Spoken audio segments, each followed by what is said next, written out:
एक बार की बात है। तेनालीराम अपने राजा कृष्णदेव राय के साथ दरबार में बैठे थे। उसी समय एक साधु बाबा दरबार में आए। उन्होंने कहा, मुझे आपकी दरबार में एक चुनौती देनी है। अगर मैं इसे पूरा कर दूं तो आप मुझे इनाम देंगे, और यदि मैं असफल हुआ तो मैं अपना जीवन समर्पित कर दूंगा। राजा ने कहा, क्या चुनौती है बाबा? साधु बाबा ने कहा, मैं एक ऐसा सवाल पूछूंगा जिसका जवाब कोई भी नहीं दे पाएगा। राजा और दरबार के सभी लोग सोच में पड़ गए। तेनालीराम ने मुस्कुराते हुए कहा, ठीक है बाबा, आप सवाल पूछ सकते हैं। साधु बाबा ने पूछा, बताइए, जीवन का सबसे बड़ा सत्य क्या? राजा और सभी दरबारी सोचने लगे, लेकिन कोई भी सही जवाब नहीं दे पाया।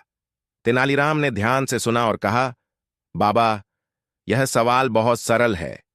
जीवन का सबसे बड़ा सत्य यह है कि हम सभी मृत्यु के सामने समान हैं।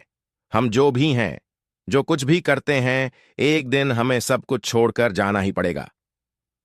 साधु बाबा को तेनालीराम का जवाब सुनकर हैरानी हुई, क्योंकि उसने वही सत्य बताया जो जीवन का सबसे बड़ा सत्य होता है।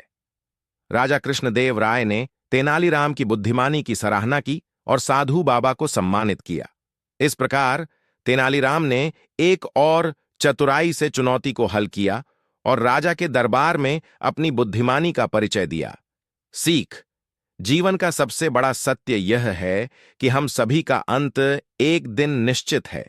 इसलिए हमें हर क्षण का सम्मान करना चाहिए और सत्य को